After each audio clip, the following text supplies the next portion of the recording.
सभी देख रहे हैं जुनूनिया पागलपन भाग 25। इससे पहले इस कहानी के 24 भाग अपलोड हो चुके हैं चैनल पर। प्लीज आप सभी लोग वो भाग जरूर पढ़ लीजिएगा।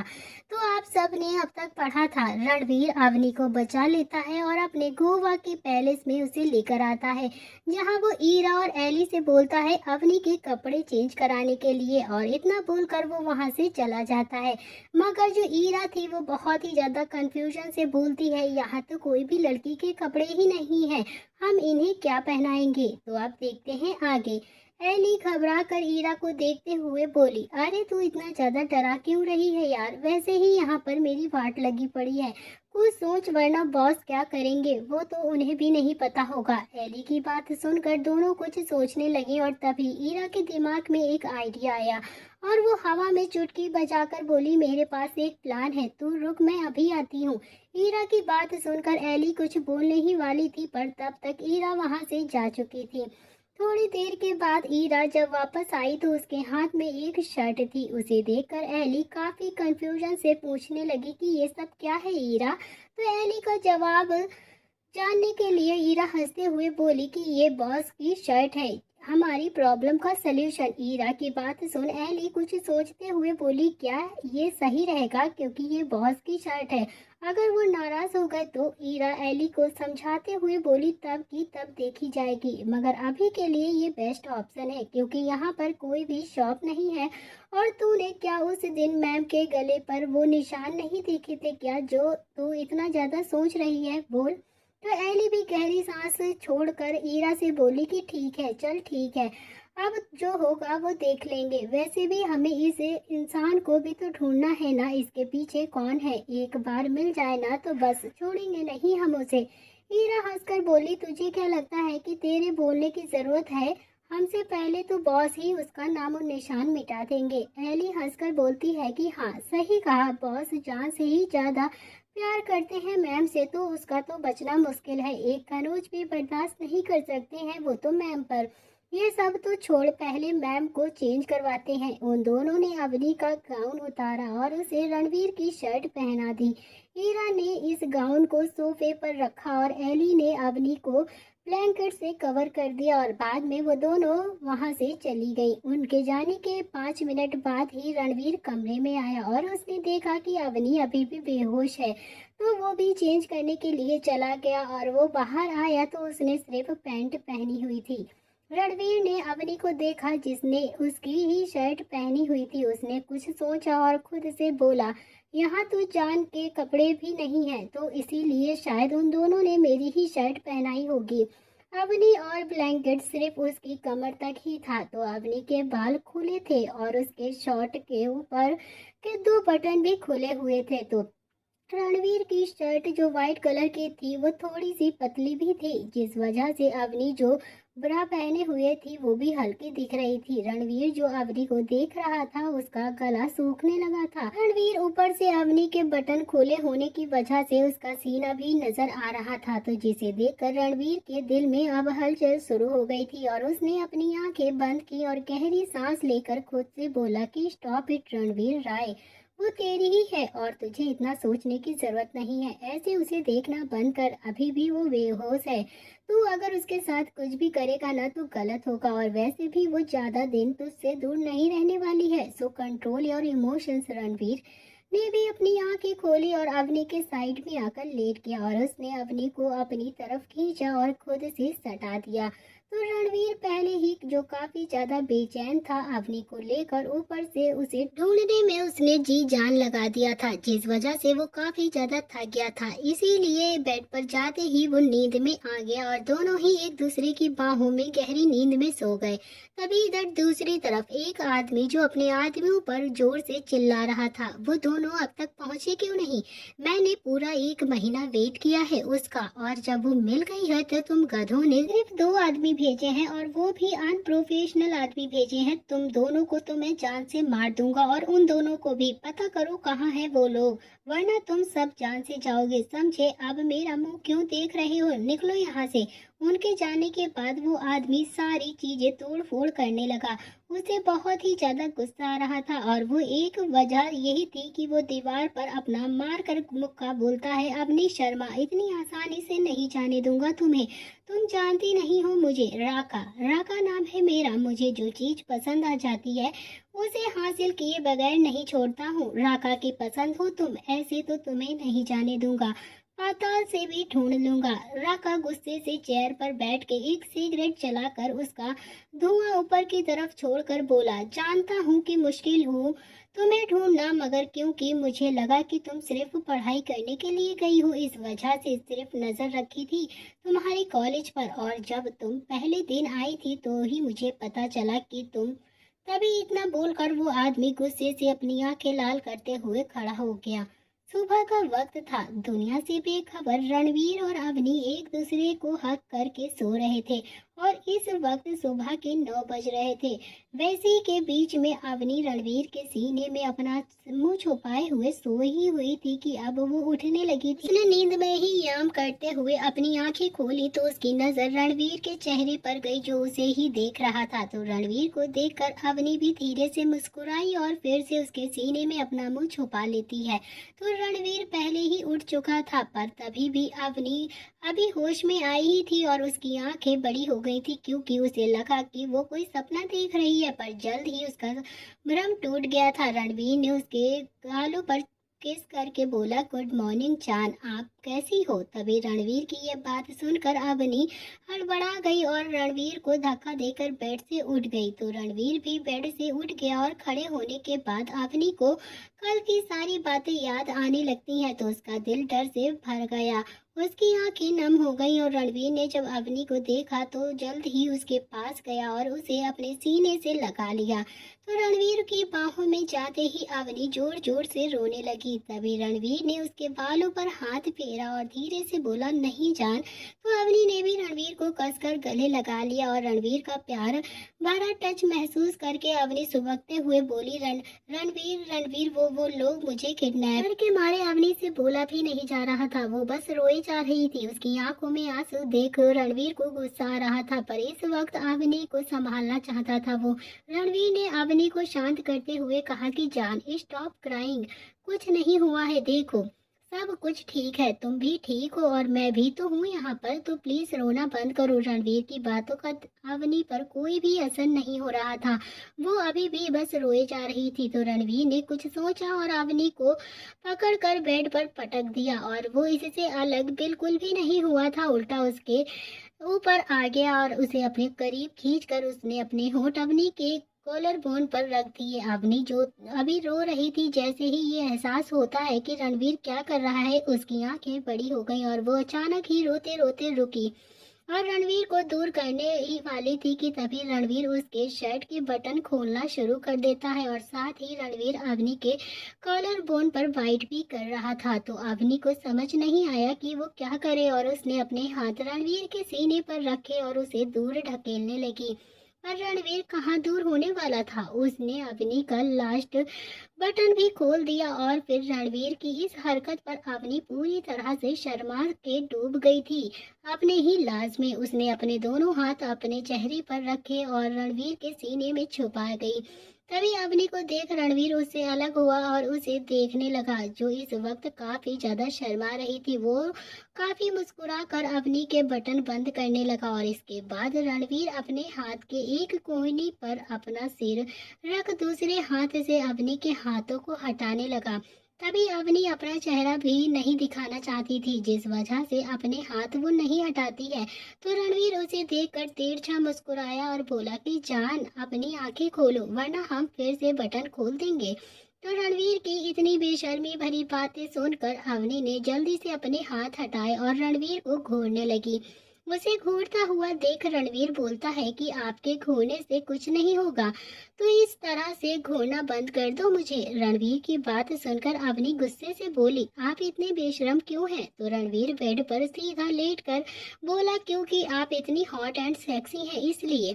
अवनी उठी और बेड पर बैठ के रणवीर के ऊपर एक उंगली पॉइंट करके बोली कि आप ना बहुत ही ज्यादा बड़े वाले मॉनिस्टर हैं। आप हमारे बटन कैसे खोल सकते हैं? तो रणवीर फिर से अपनी एक कोहनी पर आकर बोला, लगता है आपने देखा नहीं, क्या मैं फिर से करके बताऊं? तो रणवीर की बात सुनकर अवनी की आंखें फिर से नम हो गई और वो अपनी नजरें नीचे करके रोने वही वाली थी कि तभी रणवीर उठा और अवनी के गालों को प्यार से पकड़कर बोला, जान, क्या आप फिर से क्यों रो रही हो? आप बोलो, अगर ये हमारी वजह से है तो आई एम सॉरी। आगे से मैं ऐसा कुछ भी नहीं करूंगा। प्लीज रोना बंद कर दीजिए, मैं आपको रोता हुआ बिल्कुल नहीं देख सकता। तो अवनी अपने नम आंखों से रणवीर की तरफ देखती है और उसके हाथ पर अपने हाथ रखकर बोली कि रणवीर, अगर वो हमें ले जाते तो हम कभी भी आपसे नहीं मिल पाते, है ना? अवनी की बात सुनकर रणवीर ने उसे सीने से लगा लिया और उसके गालों पर हाथ फेर कर बोला, ऐसा कैसे हो सकता है? वो कैसे आपको ले जाते? हमसे पीछा छुड़ाना इतना आसान नहीं है। अगर तुम्हें कुछ भी हो जाता तो सारी दुनिया को आग लगा देता मैं। रणवीर के इर्द गिर्द अपने हाथ लपेटते हुए अपनी बोली कि रणवीर, हमें नहीं पता कि हम वहां पर कैसे पहुंचे, पर हम बस वॉशरूम में ही जा रहे थे, तब से हमें कुछ भी याद नहीं है। बस गाड़ी में जब वो आदमी हमें ले जा रहे थे तब हमें बहुत ही ज्यादा डर लगा था, और इसका नहीं कि हमें वो किडनैप कर रहे हैं, बल्कि इसका कि हम आपसे दूर जा रहे थे। बहुत प्यार करने लगे हैं हम आपसे रणवीर, चाहकर भी अब हम आपके बिना नहीं रह पाएंगे। रणवीर अवनी की बात से उसे अपने सीने से लगाकर सारी दिल की बातें बोलकर वो रोने लगी थी, तो उसे समझाते हुए वो गौर से सुन रहा था। तो रणवीर अवनी को खुद से अलग करके उसकी आंखों में देखते हुए बोला, तुम्हें मुझसे दूर करने की किसी की हिम्मत नहीं है, आगे कभी भी मत सोचना। ओके नाउ आप रेडी हो जाइए, आप हम अभी आते हैं।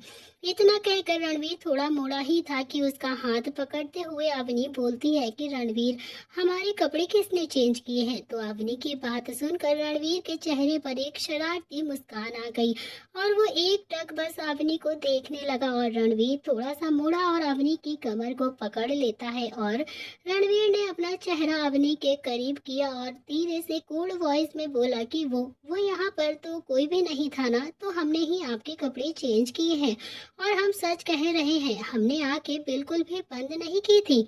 रणवीर का ये झूठा एक्सप्लेनेशन सुनकर अवनी की आंखें बड़ी हो गईं और वो रणवीर को घूर कर देखने लगी। तभी रणवीर अपना चेहरा अवनी की गर्दन में ले गया और वहां पर जाकर धीरे से बोलता है कि जान, तुम ना जब बिना कपड़े के मेरे सामने थे तब मेरा मन कर रहा था कि अभी तुम्हें खा जाऊं। तो रणवीर की बातें सुनकर अवनी को काफी ज्यादा शर्म आ रही थी और उसने रणवीर को धक्का दिया, जिस वजह से वो संभल नहीं पाया और वो बेड पर गिर गया। तो अवनी भी उसे देखकर बोले कि आप झूठ बोल रहे हैं ना, सच बताइए, नहीं तो हम गुस्सा हो जाएंगे आपसे। अवनी की बात सुनकर रणवीर ने उसका हाथ पकड़ा और खुद के ऊपर खींच लिया, जिस वजह से अवनी का एक हाथ रणवीर के सीने पर गया और वहीं रणवीर ने अवनी की कमर को पकड़ लिया। रणवीर अपने दूसरे हाथ से अवनी के गाल को सहलाकर धीरे से बोला, हाँ हम झूठ बोल रहे हैं, पर जान, फिर आपने हमें खुद से दूर किया ना, तो ये बात हम सच करने में ज्यादा देर नहीं लगेगी और सच ही कर देंगे, क्योंकि वैसे भी ज्यादा दिन मैं खुद को रोक नहीं पाऊंगा आपसे यूं इस तरह से दूर रहकर। अवनी रणवीर की पकड़ से छूट कर बेड पर बैठते हुए बोली कि आप ना बहुत ही बड़े वाले बेशरम हैं और ऐसा कुछ भी नहीं होगा, समझे? आप हमें हमारी मर्जी के बिना हाथ भी नहीं लगा पाएंगे। रणवीर अपनी आंखें उचका कर और भौहें जोड़कर बोला, अवनी को देखकर, आप ऐसा सोचती हैं, पर जब भी आप हमारे करीब होती हैं तब तो खुद को नहीं रोक पाती हैं। बोलिए अब, फिर भी कह रही हैं कि ऐसा नहीं होगा। तो अवनी अपनी नजरें चुराते हुए बोली, ऐसा कुछ भी नहीं है, आप गलत कह रहे हैं, उल्टा आप हमारे करीब होते हैं तो खुद को रोक नहीं पाते हैं। अवनी की बातें सुनकर रणवीर को हंसी आ रही थी और वो बेड से उठा और अवनी के होठों पर किस करके बोला, ओके, अभी आप जाओ और जाकर जल्दी से रेडी हो जाओ।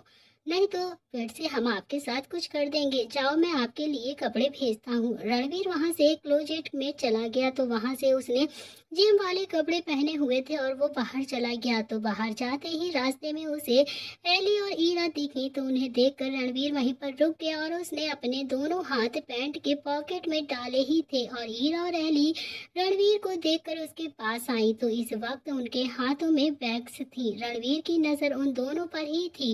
उसका मूड इस वक्त काफी अच्छा था, इसीलिए वो उन दोनों से नॉर्मल टोन में ही पूछता है कि ये तुम्हारे हाथों में क्या है। तो रणवीर को देखकर वो थोड़ा सा नर्वस थी और एली अपनी सर झुकाकर धीरे से बोली कि बॉस, वो मैम के लिए कपड़े हैं। रणवीर बिना किसी भाव से बोलता है, ओके, जाकर अवनी की हेल्प करो, वो रूम में ही है। तो रणवीर ने बात खत्म की और वो वहां से जाने लगा और उसे इस हद तक नॉर्मल देखकर दोनों ही अब बहुत ही ज्यादा नॉर्मल हो गई थी। उन्होंने अपना सिर हिलाया और रूम में जाने लगी और चलते चलते ईरा एली से बोली कि बच गए यार, लगता है बॉस का मूड काफी ज्यादा अच्छा है। और एली ईरा को जवाब देते हुए बोली कि हाँ यार, वरना तो पता नहीं कल की गलती की क्या सजा देते बॉस हमें। अभी ये सब छोड़ो, चल चलते हैं रूम में। अवनी वो इस वक्त वहीं पर खड़ी थी और रणवीर की बातें सोचकर खुद में ही मुस्कुरा रही थी और वो अपने दोनों हाथ अपने कमर पर रखकर अपने आप से ही बोलती है कि ये तू क्या करती रहती है अभी,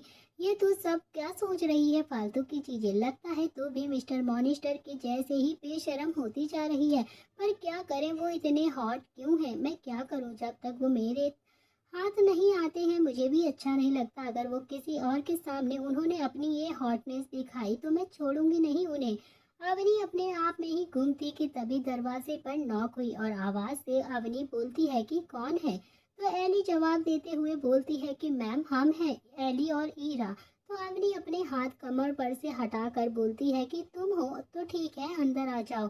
अवनी की परमिशन मिलने के बाद वो दोनों ही अंदर आ गए और अवनी अभी भी शर्ट में ही थी। तो पर वो इन दोनों को थोड़ा सा देखकर अनकंफर्टेबल फील कर रही थी। तभी ईरा अवनी की हालत देखकर बोली, मैम आप ठीक है ना। तो अवनी ईरा को जवाब देते हुए बोलती है कि हाँ, मैं बिल्कुल ठीक हूँ। एली भी गिल्टी फीलिंग के साथ अपनी नजरें नीचे करके बोलती है, वी आर सॉरी मैम, हाँ कल हमारी गलती की वजह से आप। तो ईरा भी एली का साथ देते हुए बोलती है कि यस मैम, अगर हम आपको अच्छे से प्रोटेक्ट कर पाते तो ये सब कुछ नहीं होता और हमारी वजह से आपकी जान खतरे में आ गई।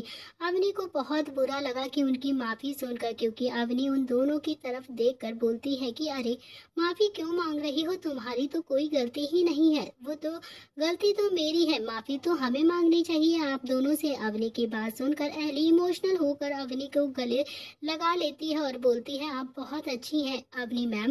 हीरा भी अवनी को हक करके बोली, हाँ मैम, अगर हमारी कोई सिस्टर होती तो बिल्कुल आपकी तरह ही होती।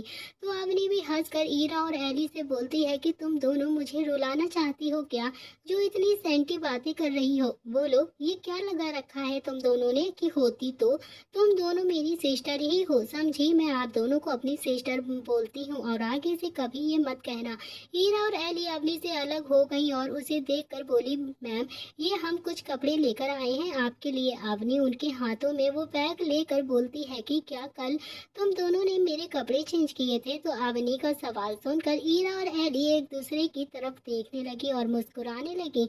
तो ईरा अवनी के सवाल का जवाब देते हुए बोली कि जी मैम, कल बॉस के कहने पर हमने ही आपके कपड़े चेंज किए थे। और अवनी एली और ईरा को देखते हुए बोलती है कि क्या रणवीर ने तुम दोनों को डांटा था, क्या तुम्हें कोई पनिशमेंट दी है, या सच सच मुझे बताना। तो एली बोलती है कि नो मैम, उन्होंने अब तक तो कुछ भी नहीं कहा है और ना ही किया है, पर आप परेशान मत हो, वो हमें कुछ भी नहीं करेंगे। हीरा हंसकर बोलती है कि हाँ मैम, क्योंकि वो बहुत ही औरतों की इज्जत करते हैं, वो कभी भी किसी भी औरत को कुछ नहीं करते हैं। और अवनी मुस्कुराकर मन ही मन बोली कि सिर्फ मुझे ही छोड़कर जब देखो तब बस पास आते रहते हैं, वो भी विदाउट परमिशन के। तो ईरा और एली को देखकर बोलती है कि तुम यहीं रुको, मैं अभी रेडी होकर आती हूँ। अवनी की बात सुनकर दोनों ने अपना सिर हाँ में हिलाया। अवनी भी बैग लेती है और सीधा वॉशरूम में चली जाती है। थोड़ी देर के बाद अवनी रेडी होकर बाहर आई और इस वक्त उसने एक येलो कलर की साड़ी पहनी हुई थी और बालों को उसने टॉवल से बांधा हुआ था। ईरा और एली वहीं सोफे पर बैठकर उसका इंतजार कर रहे थे। ब्लू कलर का स्लीवलेस ब्लाउज और येलो कलर की साड़ी, ये अपनी पूरी कयामत ही नजर आ रही थी। उसे देख ईरा और एली का तो मुंह खुला का खुला रह गया। ईरा बोली, वाओ मैम, आप कहीं ज्यादा खूबसूरत लग रही हैं। एली भी तारीफ करते हुए बोली, चलिए मैम, मैं आपका मेकअप कर देती हूँ, फिर आप और भी ज्यादा खूबसूरत लगेंगी। तो अवनी अपने बाल टॉवल से पोंछते हुए बोली, उसकी कोई जरूरत नहीं है, वैसे ही मुझे ये सब कुछ पसंद नहीं है। अवनी की बात सुनकर वो आगे कुछ भी नहीं बोली और अवनी वहां से मिरर के सामने चली गई। उसे वहां पर 1 मिनट भी नहीं हुआ था कि तभी रणबीर बिना नॉक किए हुए अंदर आया और जैसे ही दरवाजा खुलने की आवाज आई तो वो तीनों ही वहां पर देखने लगी जहां इस वक्त रणबीर खड़ा हुआ था, जो अभी अभी जिम से बस आया ही था। उसे देखकर ईरा और एली बिना कुछ कहे सीधा बाहर जाने लगी। तो रणबीर अभी भी वहीं पर खड़ा था, जो अवनी को ही देखे जा रहा था।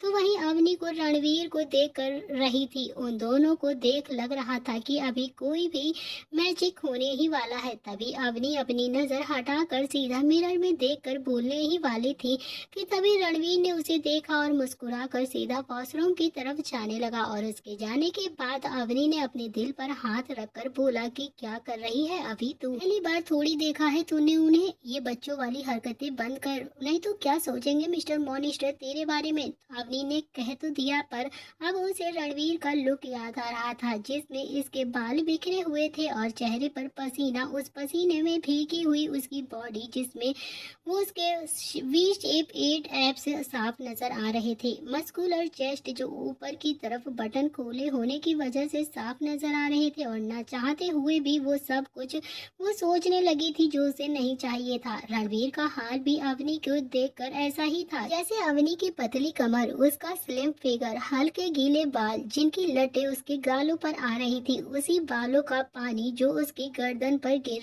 कर उसके ब्लाउज के अंदर जा रहा था। और रणवीर ने उसे याद करके शावर ऑन कर दिया और उसके नीचे भीगते हुए अपने दिल पर हाथ रखकर बोला, जान, गलती कर रही हैं आप, इस दिल को तड़पा कर नहीं रह पाएंगे हम आपके बिना। बहुत ही मुश्किल है इसे मनाना। जिस दिन आप हमारी बाहों में होंगी ना, तो छोड़ेंगे नहीं हम आपको, शायद बेड से नीचे ही उतार दें।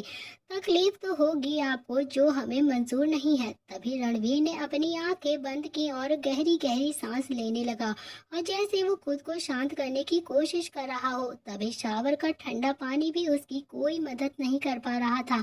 जैसे जैसे समय बीतता था, रणवीर की बेचैनी बढ़ रही थी और बाहर अवनी ने भी खुद को संभाल लिया था और वो रेडी भी हो गई थी।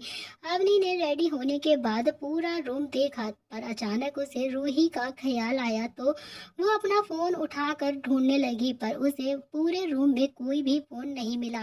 थक हार कर वो बालकनी में चली गई और वो बाहर का नजारा देखने लगी। उसे गोवा के बीच वहां से साफ नजर आ रही थी, पर वहां पर कोई भी नहीं था, जिससे ये विला किसी फॉरेस्ट में ही हो। पर उसे वहां की हवा काफी पसंद आई थी। वो वहीं पर खड़ी ही रही और नजारा देखते देखते आधा घंटा बीत गया। उसी वक्त रणवीर अपने वेस्ट पर एक टॉवल लपेट कर बाहर आया और फिर टॉवल हाथ में भी था, तो जिससे वो बालों को पोंछ रहा था। रणवीर ने अपनी नजर पूरे रूम में दौड़ाई, पर अवनी वहां पर कहीं भी उसे दिखाई नहीं दी।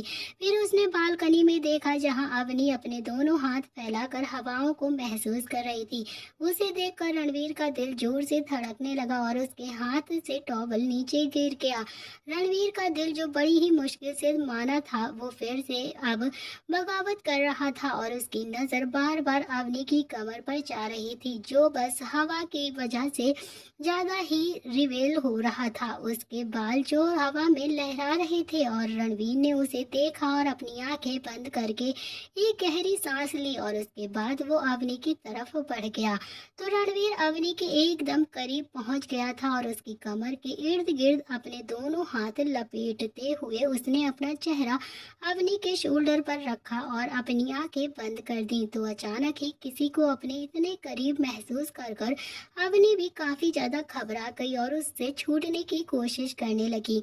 तभी रणवीर अपनी सेटिफिक वॉइस में बोलता है कि रिलैक्स जान, मैं हूँ और कोई भी आपको टच नहीं कर सकता। तो रणवीर की आवाज सुनकर अवनी भी शांत हुई और उसने भी अपनी आंखें बंद कर दी और अपने दोनों हाथ रणवीर के हाथ पर रखे जो इस वक्त उसकी कमर पर थे। कुछ पल की शांति के बाद रणवीर अवनी के शोल्डर पर किस करके अपनी मैग्नेटिक वॉइस में बोलता है कि लेट्स गेट मैरिड जान। रणवीर की बात सुनकर अवनी की आंखें खुली की खुली रह गईं और खुली होने की वजह से अवनी की आंखें और भी ज्यादा बड़ी हो गई। रणवीर ने वैसे ही अवनी को उलझन में छोड़ दिया और रणवीर सिर्फ इतने में ही रणवीर नहीं रुकता है और उसने अवनी को पलटा और अपने करीब करके उसने फिर से मैग्नेटिक वॉइस में बोला कि चलो शादी कर लेते हैं जान, क्योंकि जान मेरा दिल अब तुम्हें अपनाना चाहता है। तुमसे दूर नहीं रह सकता हूँ मैं। तुमसे दूरी अब मेरी सांसें छीन लेगी। अगर ऐसा ही रहा ना तो पता नहीं मैं क्या कर दूंगा, शायद कहीं तुम्हारी मर्जी के बगैर ही क्यों ना, बट मैं ऐसा कोई भी काम नहीं करना चाहता हूँ जिससे तुम्हें तकलीफ हो। रणवीर की ये सारी बातें काफी ज्यादा सेडिविक और बहुत ही ज्यादा सीरियस लग रही थी। साथ ही वो अवनी के कॉलर बोन को किस कर कर लीक भी कर रहा था। तो वहीं अवनी भी ये सारी बातें सुन रही थी जिसकी हालत अब रणवीर की तरह ही हो चुकी थी, जो खुद का न चाहते हुए संभाल नहीं पा रही थी और वो बहुत मुश्किल से संभाल रही थी। उसकी धड़कनें बढ़ रही थी जिस कारण से उसकी पकड़ रणवीर के कंधे पर कसती जा रही थी और उससे कि ये फीलिंग्स काफी ज्यादा अच्छी भी लग रही थी। रणवीर की बातें उसे बहुत ही ज्यादा बहका रही थी। वो कुछ भी नहीं बोल पा रही थी, बस रणवीर को खुद के इतने करीब देखकर थोड़ा सा शर्मा से लाल हो ही जा रही थी। अवनी की ये कोई भी जवाब ना पाकर रणवीर बोलता है कि जान कुछ बोलो ना, तुम्हारी ये चुप्पी मुझे अच्छी नहीं लग रही है। तभी रणवीर की लास्ट वाली बात सुनकर अवनी रणवीर के गले लग गई और उसे टाइट हग कर देती है और वो दोनों की बॉडी इस वक्त पूरी तरह से एक दूसरे के करीब हो चुकी थी। उसे ऐसा करता देख रणवीर के चेहरे पर एक मुस्कान आ गई और उसने भी अपना चेहरा अवनी की गर्दन में छुपा लिया, पर अवनी की कमर को टाइटली पकड़ लिया और जैसे ही अवनी को छोड़ने का मन ही ना कर रहा हो, अवनी वहां से उसे छुड़ाकर कहीं भाग ना जाए, तभी अवनी की आवाज आई, आज संडे है। अवनी की ये बात सुनकर रणवीर ने अवनी को देखा जिसकी आंखें अभी भी बंद थी, पर उसकी बात रणवीर को समझ में नहीं आई और वो फिर से अवनी को गले लगाकर बोला, आज संडे है का क्या मतलब हुआ जान।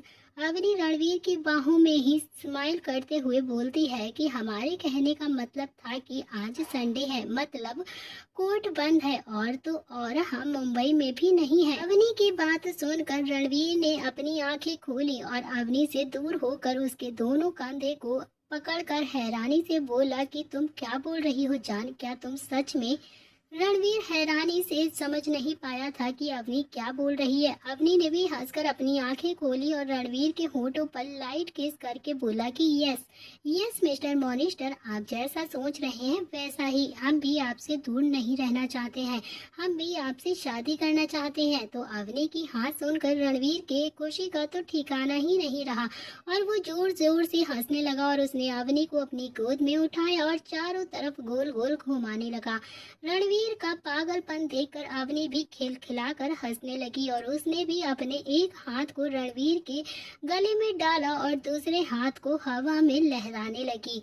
तभी रणवीर को ये हंसी पहली बार लग रही थी। आज तक रणवीर कभी भी इतना खुश नहीं हुआ था, ना ही इतना खुलकर कभी हंसा था। वहाँ का माहौल अब काफी ज्यादा खुशनुमा हो गया था। रणवीर अवनी को नीचे उतारे बिना, अवनी को कोई भी मौका दिए बिना अपने होठ उसके होठों पर रख देता है और आज उसे वो बेइंतहा पेश कर रहा था। रणवीर का बेशुमार ये प्यार था जिसमें अवनी भी उसका साथ दे रही थी। रणवीर ने अवनी को कमर से होल्ड कर रखा था तो वहीं अवनी ने भी अपने दोनों हाथ रणवीर के गले में डाल रखे थे। खुशी के मारे अवनी के पांव तो जमीन पर ही नहीं थे, जो सच में रणवीर के पैरों के ऊपर थे और आज दोनों एक दूसरे पर बहुत ही ज्यादा प्यार लुटा रहे थे जिसकी हद शायद आज टूटने वाली थी और दोनों की फीलिंग्स जो कंट्रोल करने से भी नहीं रुक रही थी, जिसका नतीजा आखिरकार शादी का फैसला आया था। और करीबन आधा घंटे तक एक दूसरे को पैशनेट किस करने के बाद दोनों अलग हुए और मन तो नहीं था पर दोनों का बस अब सांस दोनों की अटक रही थी, जिसकी वजह से वो दोनों एक दूसरे से अलग हो जाते हैं और अपने सिर जोड़कर दोनों अपनी आंखें बंद करके करीबन 5 मिनट तक की शांति के बाद अवनी बोलती है कि रणवीर, क्या हम सीक्रेट शादी कर सकते हैं? तभी रणवीर अवनी की ये बात सुनकर क्या फैसला करेगा और क्या जवाब देगा अवनी को, तो ये सब जानने के लिए आपको देखना पड़ेगा इस कहानी का अगला भाग। तो दोस्तों, इस कहानी का यह अध्याय अब हम यहाँ पर समाप्त कर रहे हैं। आगे इस कहानी में अब क्या होने वाला है तो आपको देखना पड़ेगा इस कहानी का अगला भाग। कहानी अब बहुत ही ज़्यादा रोमांटिक होने वाली है, तो प्लीज़ कहानी को अब बिल्कुल भी मिस मत करिएगा। क्या रणवीर और अवनी कर लेंगे सीक्रेट शादी, या फिर इन दोनों की जिंदगी में राका लेकर आएगा कोई बड़ा तूफान? ये सारी चीज़ें जानने के लिए देखते रहिए हमारे साथ जुनून या पागलपन। आज के लिए इतना ही, मिलते हैं इस कहानी के अगले भाग में।